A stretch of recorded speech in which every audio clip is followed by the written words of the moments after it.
Zahiriddin Muhammad Bobur Andijonda tug'ilgan. Amir Temurning 5-avlodi. Farg'ona hukmdori Umar Shayxning farzandi.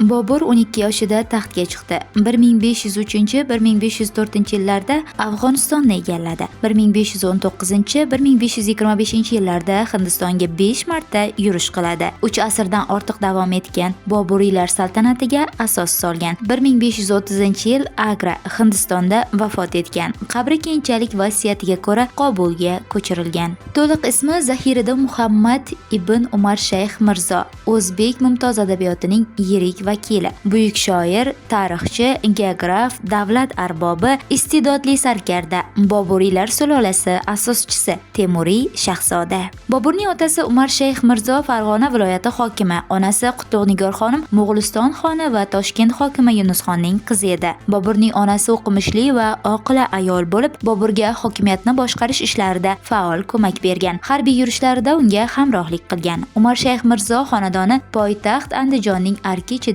yashar edi. Hokim yoz oylari Sirdaryo bo'yida axsida, yilning qolgan faslini Andijonda o'tkazardi. Boburning yoshligi Andijonda o'tgan. Bobur barcha Temuriy shahzodalar kabi maxsus tarbiyachilar, yirik fozil ulamolar ustozligida harbiy ta'lim, fiqh ilmi, arab va fors tillarini o'rganadi. Ko'plab tarixiy va adabiy asarlar mutolaa qiladi. Ilm-fanga, she'riyatga qiziqa boshlaydi. Dovyurakligi va jasurligi uchun u yoshligidan Bobur she'r laqabini oladi. Bobur otasi yo'lidan borib mashhur sufiy Xo'ja Ahrorga ixlos qo'yadi va uning tariqati ruhida voyaga yetadi. Umrining oxiriga qadar shu e'tiqodga sodiq qoladi. Keyinchalik Boburnoma asarida Bobur Xo'ja Ahror ruhi bir necha bor uni muqarrar halokatdan, xastalik va chorasizlikdan xalos etganini, eng og'ir sharoitlarda rahnamolik qilganini ta'kidlaydi. Otasi axsida bevaqt 39 yoshida fojiali halok bo'lgach, oilaning katta farzandi 12 yoshli Bobur valiahd sifatida taxtga o'tiradi.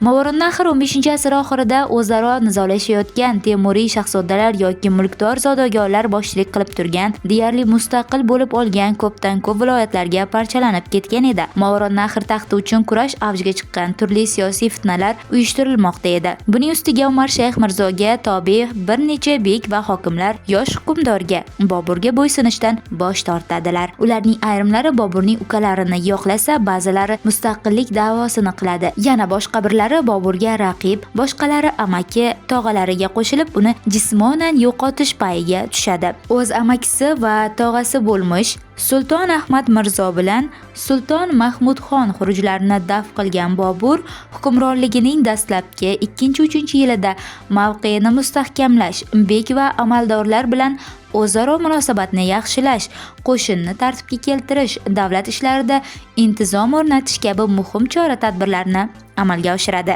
Boburning dastlabki siyosiy maqsadi Amir Temur davlatining poytaxti, strategik va geografik jihatdan muhim bo'lgan Samarqandni egallash va Movarounnahrda markazlashgan kuchli davlatni saqlash, mustahkamlash hamda Amir Temur saltanatini qayta tiklashdan iborat edi. Bu paytda qisqa muddat ichida Samarqand taxtiga 3-hukmdor kelgan edi. Sulton Ahmad Mirzo vafotidan keyin taxtga o'tirgan Sulton Mahmud Mirzo Samarqandda davlatni 5-6 oydan ortiq idora etmadi. Qisqa muddatli kasallikdan so'ng 43 yoshida vafot etdi. Uning o'rnida Buxoroda hokim bo'lgan o'g'li Boysung'ur o'tiradi. 1995-96-yillarda Bobur Samarqandga 2 marta muvaffaqiyatsiz yurish qiladi. 1497-yil kuzida u Samarqand atrofidagi bir qancha joylarni va 7 oylik qamaldan so'ng Samarqandni egallaydi. Boysung'ur Qunduzga qochadi. Shahar qamal tufayli nihoyatda og'ir kunlarni boshidan kechirmoqda edi. Hatto ekkulik don ham topish mushkul edi. Bobur qo'shinni ta'minlashda katta qiyinchiliklarga duch keldi. Navkarlaridan ayrimlari Andijon va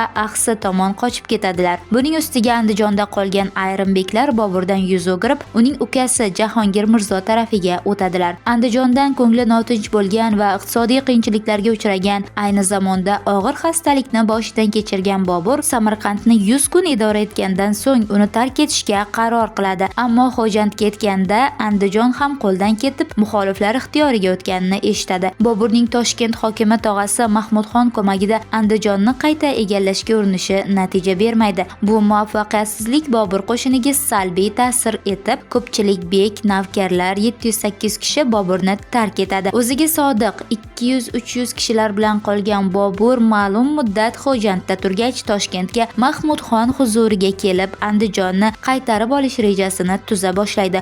Ma'lum muddat o'tgach, Bobur Xo'jandga qaytadi. Ko'p o'tmay Marg'ilonni qo'lga kiritadi hamda Andijonni egallash tadbirlarini ko'radi. Nihoyat 2 yildan so'ng 1498-yil iyunda uni qayta qo'lga kiritadi. Bobur ukasi Jahongir Mirzo bilan sulh tuzib, uning ixtiyorida Xo'jand suvining axsi tarafi viloyatlarini qoldiradi. Andijon tarafi viloyatlarini o'z tasarrufiga oladi. Temuriylarning o'zaro urushlari kuchaygan kezlarda Shayboniyxon Movarounnahrni istilo qilishga kirishadi. U 1499-yil Jizzax va Samarqand orqali Qarshi va Shahrisabzgacha bosib boradi. Katta o'lja bilan Dashti Qipchoqqa qaytadi. Oradan ko'p o'tmay katta kuch bilan Movarounnahrga qaytgan Shayboniyxon 1499-yilda Buxoro va Qorako'lni egallaydi. Sulton Ali Mirzo kaltabinlik bilan Samarqandni Shayboniyxonga jangsiz topshiradi. Biroq shahar aholisi va zodagonlarning ma'lum qismi Temuriylar hukmronligini tiklash tarafdori edi. Ular Farg'ona hokimi Boburga maktub yo'llab Samarqandni ishg'ol qilishga da'vat etganlar. Bobur 1500-yil kech kuzida o'z qo'shini, ya'ni 240 kishi bilan Samarqandga yetib kelgach, aholi unga peshvoz chiqib shahar darvozalarini ochib beradi. Shayboniyxonning shahar himoyasi uchun qoldirgan 600 nafar askari qirib tashlanadi. Shayboniyxon Buxoroga chekinadi. Qisqa vaqt ichida Samarqandning barcha tumanlari, Qarshi va G'uzor shaharlarida Bobur hokimligi e'tirof etiladi, ammo shaharda oziq-ovqat zaxiralari tugab, ocharchilik boshlangan edi. Bundan xabar topgan Shayboniyxon katta kuch to'plab yana Samarqandga yurish boshlaydi. 1501-yil aprelda Zarafshon bo'yidagi Saripul qishlog'i yaqinida bo'lgan jangda Bobur qo'shinlari yengiladi. Bobur Samarqandga chekinadi. Shahar yana qamal qilinib, u 4 oy davom etadi. Qamalda qolgan shahar aholisining ochlikdan tinkasi quriydi. Bobur 1501-yilning 2-yarmida noilojlikdan Samarqandni tark etib, Toshkentga Mahmudxon huzuriga yo'l oladi. Bobur Temuriylar saltanatini himoya qilish va uni saqlab qolish uchun astoydil harakat qilib, Shayboniyxonga qarshi bir necha yil davomida muttasil kurash olib borsa-da, ammo mamlakatda hukm surgan og'ir iqtisodiy tanglik va siyosiy parokandalik sharoitida maqsadiga erisha olmaydi.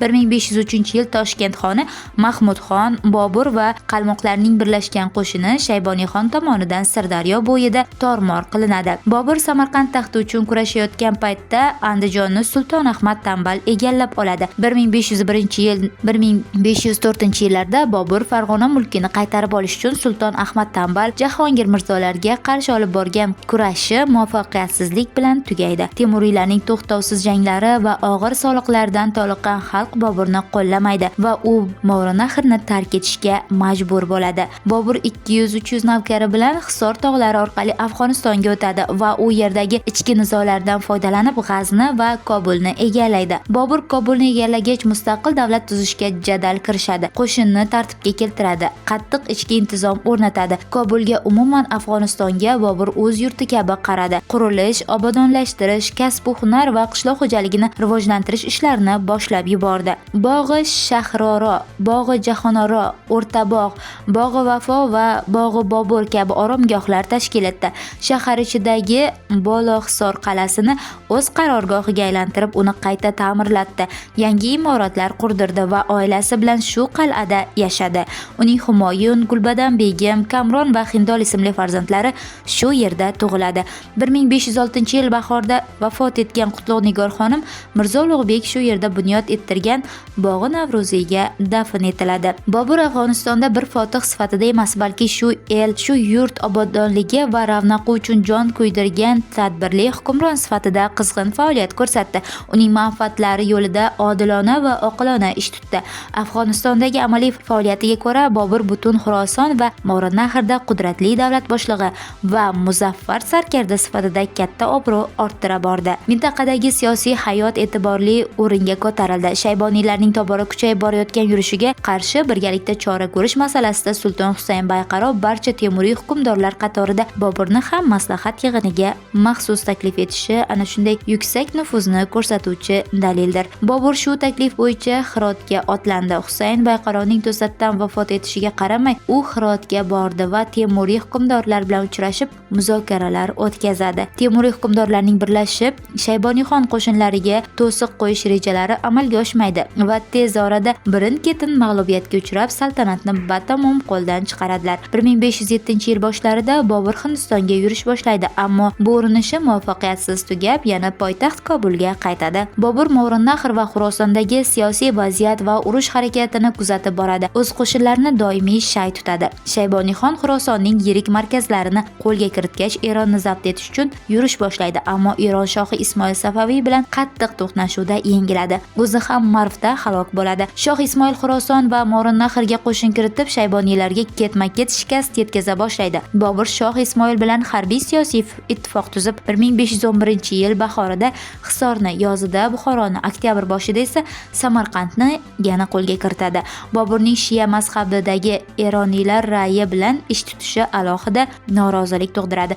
1512-yil 28-aprelda Ko'li Malik jangida Ubaydulla Sulton boshliq Shayboniylardan yengilgan Bobur Hisor tomon ketadi. 1512-yil kuzida Bobur shoh Ismoil yuborgan Najmi Soniy laqabli lashkarboshi bilan Balxda uchrashib, Amudaryodan kechib o'tib, avval Huzur, G'uzor qal'asini oladi, so'ng Qarshiga yurish qiladi. Shahar uzoq muddatli qamaldan so'ng taslim bo'ladi. Shahar himoyachilari qattiq jazolanadi. 1512-yil 24-noyabrda G'ijduvon jangida Bobur Shayboniylardan yana yengilib, Kobulga qaytishga majbur bo'ladi. Bobur Movarounnahrni egallash ilinjidan uzul-kesil umidini uzadi va butun e'tiborini Hindistonga qaratadi. 1519-yil bahoriga kelib, Bobur Hindistonni zabt etish rejalarini amalga oshirishga kirishadi va keyingi 5-6 yil davomida bir necha yurishlar uyushtiradi. Nihoyat 1526-yil aprelda Panipatda asosiy raqibi Dehli sultoni Ibrohim Lodining 100 ming kishilik qo'shinini 12 minglik askari bilan tor-mor qiladi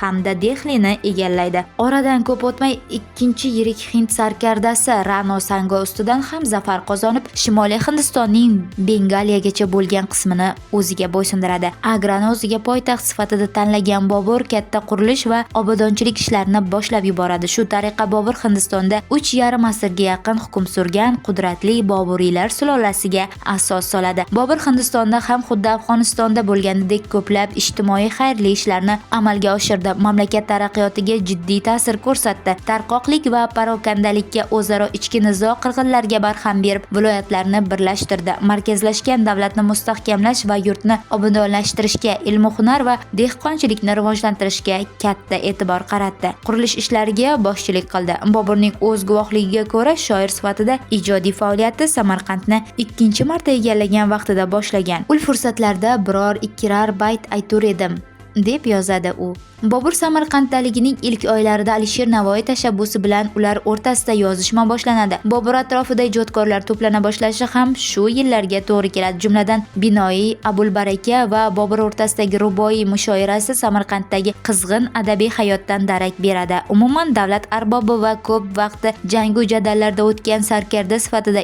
ijtimoiy faoliyatning eng qizg'in davrida ham shaxsiy hayoti va davlati nihoyatda murakkab va xatarli sharoitda qolgan chog'larida ham Bobur ijodiy ishga vaqt topa bilgan, ilm, san'at va ijod ahlini o'z atrofiga to'plab homiylik qilgan, ularni rag'batlantirgan, o'tmish, adabiyot va tarix, musiqa va san'atdan yaxshi xabardor bo'lgan, diniy ta'limotga chin ixlos qo'ygan Bobur har doim olim va fozillar davrasida bo'ldi. Xususan ijod ahliga, kasb va hunar sohiblariga samimiy ehtirom ko'rgazib, homiylik qildi. Ularni moddiy va ma'naviy rag'batlantirib turdi. Ijod va san'at ahliga bunday mehrli munosabat aslo bejiz bo'lmagan. Bobur tabiatan ijodkor edi. Yigitlik yillaridan boshlab to umrining oxirigacha samarali ijodiy ish bilan shug'ullandi. Har qanday sharoit va vaziyatlarda ham ijoddan to'xtamadi. Natijada har jihatdan muhim, boy ilmiy va adabiy meros qoldirdi. Bobur 18-19 yoshlarida ruboiy va g'azallar yoza boshlagan. Uning Topmadim radifli g'azali va Yod etmas emish kishini g'urbatda kishi misrasi bilan boshlanuvchi ruboiysi o'sha yillardagi hayoti bilan bog'liq.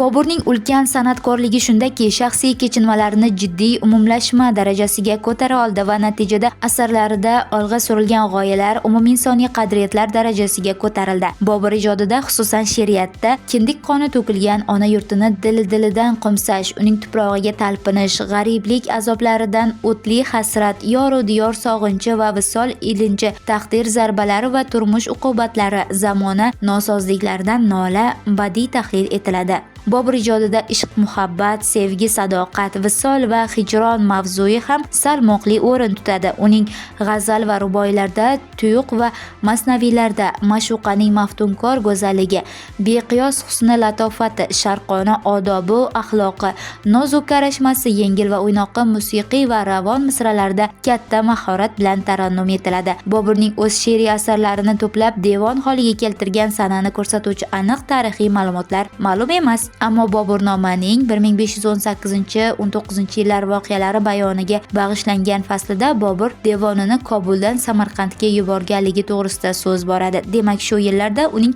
devoniga tartib berilgan va mazkur devon Mo'g'rinahrda ham tarqalgan. Hozirda uning 119 g'azali, 1 mansub she'ri, 209 ruboiysi, 10 dan ortiq tuyuq va qit'alari, 50 dan ortiq muammo va 60 dan ziyod fardlari aniqlangan. Devonning tarkibida umumiy hajmi 270 baytdan iborat 8 masnaviy ham o'rin olgan. Hindiston yurishlari davrida Bobur mubayyin asarini yaratdi. Masnaviy tarzda yozilgan islom huquqshunosligi va shariat aqidalariga bag'ishlangan bu asarda Mo'g'rinahr va Hindistonga oid o'sha davr ijtimoiy-iqtisodiy hayoti bo'yicha qiziqarli ma'lumotlar ham jamlangan. Valiahd Humoyun va Kamron Mirzolarga dasturul amal sifatida mo'ljallangan mubayyinda ayni zamonda namoz, zakot va haj ziyorati to'g'risida ham shar'iy mezonlar bayon qilingan. Shu yillarda Bobur sharq she'riyatining asosiy masalalaridan biri aruz vazni, uning nazariyasi va amaliyotiga oid ilmiy risolasini yakunlaydi. Bobur nomini dunyoga mashhur qilgan shoh asari Boburnoma ustidagi ijodiy ishini 1518-19 yillarda boshlagan. Boburning yuqorida keltirilgan asarlaridan tashqari xatti boburiy, shuningdek musiqa san'ati va harb ishlariga maxsus bag'ishlangan qator risolalari ham bo'lgan. Ammo keyingi 2 asar matni hanuz topilgan emas. Xatti boburiyda muallif arab alifbosini tahrir etib, yozuvni soddalashtirish va osonlashtirish maqsadida uni turkiy til va talaffuz mezonlariga moslashtirgan. 1526-yil 21-dekabrda Boburga qarshi suiqasd uyushtiriladi. Mahv etilgan Ibrohim Lodiyning onasi oshpazlar bilan til biriktirib, uning ovqatiga zahar qo'shtiradi. Shuning asoratimi yoki ko'p yillik mashaqqatli va qo'nimsiz hayot ta'sirimi, har holda keyingi yillarda Bobur tez-tez kasalga chalinib turadi. 1527-yil oktyabrda Bobur yana xastalikka uchragach, umrining oxirlab qolganini his etadi. Shunda Bobur o'ziga e'tiqod qo'ygan Xo'ja Ahror Valiyga ixlos bilan uning nasrida bitilgan Volidiya asarini she'riy tarjima qiladi. Boburning mohir tarjimon sifatidagi qobiliyati namoyon bo'lgan 243 baytli bu asar katta ijodiy ilhom bilan juda qisqa muddatda yakunlangan. Boburning o'z e'tiroficha tarjima tugashi hamonoq batamom sog'ayib ketgan. Bu yillarda u Boburnoma fasllari ustida ishlashni davom ettirdi. Yangi g'azal ruboiylar yaratdi. O'z iborasi bilan aytganda, Hindistonga kelgali aytqon ash'orni tartibga solib, uning Volidai tarjimasini xatti boburiy bilan bitilgan namuna va qit'alarni Mo'g'rinahr va Afg'onistonga, Humoyun, Xo'ja Kalon, Hindol va boshqaga yubordi. Humoyun Mirzoga atalgan ijtimoiy axloqiy masalalarni tahlil etuvchi mashhur maktub ham Bobur ijodiy faoliyatining yorqin qirralaridan biri bo'ldi. Bir necha muddat oldin podshohlikni Humoyunga topshirgan Bobur 47 yoshida o'zi asos solgan saltanat poytaxti Agrada vafot etdi va o'sha yerda dafn etildi. Keyinchalik vasiyatiga muvofiq 1539-yilda xoki Kobulga keltirilib, o'zi bunyod ettirgan bog'i Boburga qo'yildi.